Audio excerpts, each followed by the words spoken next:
Hello, this is Diary of a Bass Player. My name's Deborah and this is the video journal of my career transition. Forgive the informality. I'm in my swimsuit because it's very hot, really hot, and I've just treated myself to a swim. We've got like one of those temporary pools in the back garden and it's absolutely lovely out there. And I've been working all day on getting things ready for Divine Funk. But before we touch on that, you want to know how it went on Friday. Well, it was a tale of two halves, really. So from a consumer perspective, we did well. We got a nice, relatively full room. I was really pleased with that. And, the audience absolutely adored Mark and he sang beautifully. Absolutely beautifully. And halfway through he said, I noticed during You've Got It that all the women in the front row were sitting there like that looking up at me, and I was like, yeah, you've sort of wooed them. And he really did have the meeting at the palm of his hand, and that was wonderful. And everyone played well and it was really good. It was not without incident though. And this is something that I thought I'd share with you because this is meant to be, this is a video diary. So I'm going to share the rough with the smooth, the bitter with the sweet, as Carole King would say. So I got there and said to the horn section, who were DEPs, which is our shorthand for deputising. They were deputising on the horns. And I checked in the week, you got all the charts, yeah.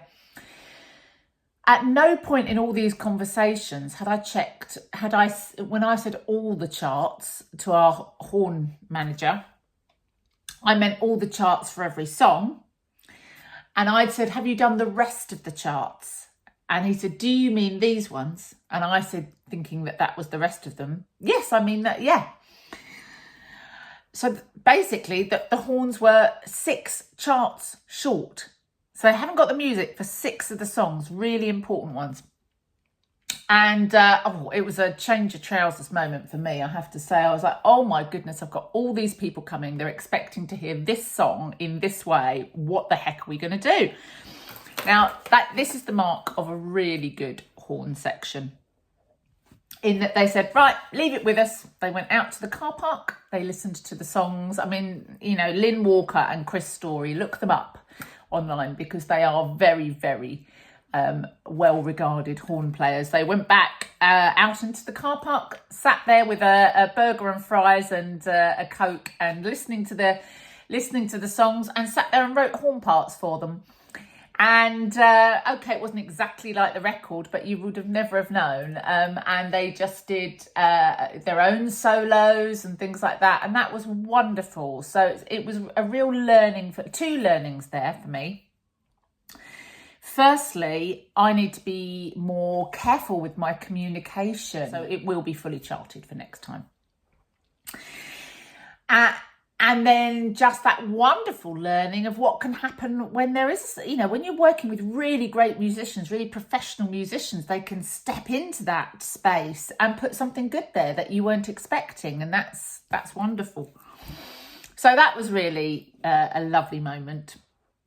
We had some microphone. We were using wireless mics. The sound team thought we needed wireless mics, which we didn't actually, but we had wireless mics. There was a band playing in a room next door who were also using wireless mics, and it kept interfering. So that was another unexpected glitch to sort out, but we overcame that. And the upshot of it is that we've got quite a few inquiries about some gigs going forward. So that's really exciting news. I was absolutely shattered at the weekend, absolutely shattered, but it was straight in to preparing for Divine Funk this week. So I'm going to put some rehearsal footage up. Divine Funk rehearsed all day on Sunday, putting the new numbers in, Spinning Around by Kylie, Rock With You by Michael Jackson and Club Tropicana, sounding really, really good.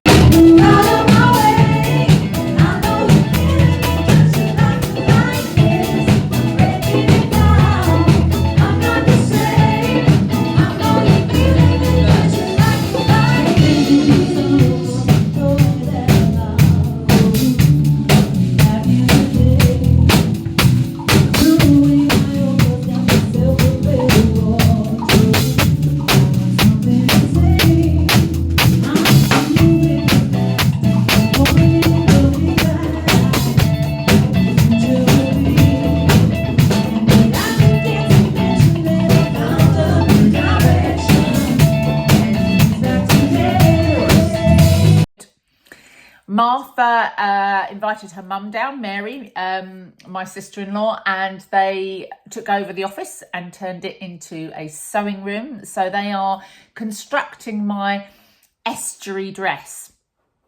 So the Duchess of Westcliff this time, because it's the pool party, is going to look like the estuary, with a hat with a seagull dive bombing some chips and a dress that looks like the sea. So Martha and Mary have been sewing that.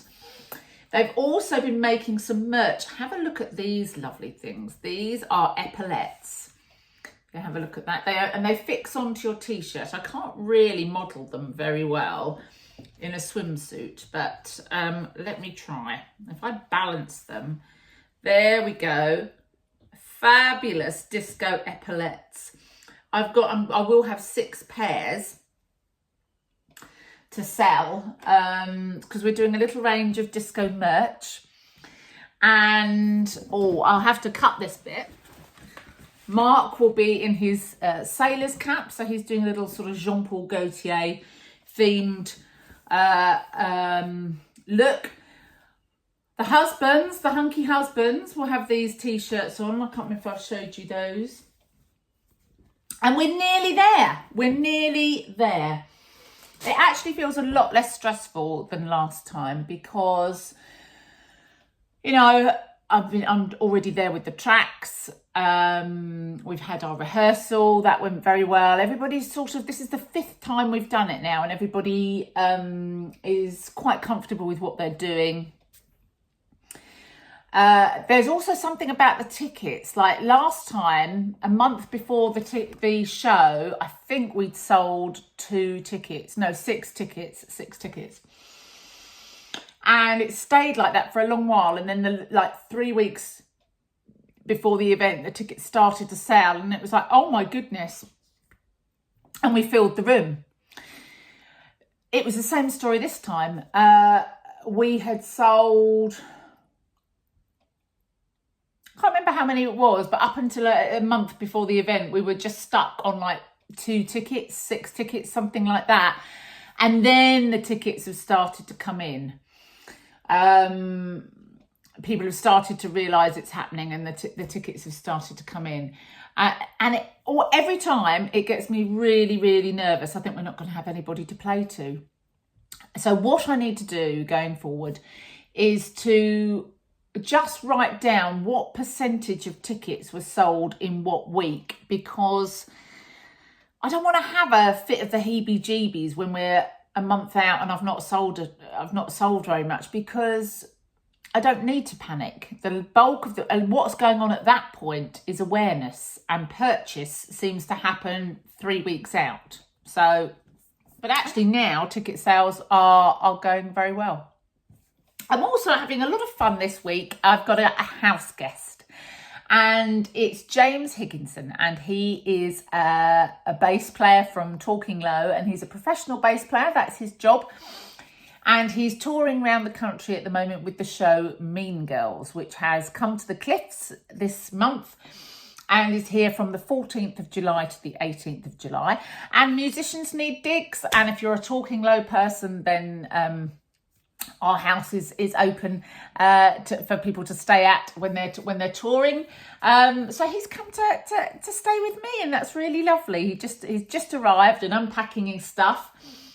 And he's going to let me sit in on Thursday. So on Thursday, I'm going to be behind the stage at Mean Girls at the Cliffs Pavilion, and I'm going to get to see how it all works. And I find that fascinating because even just now, I was chatting to James, and we were talking about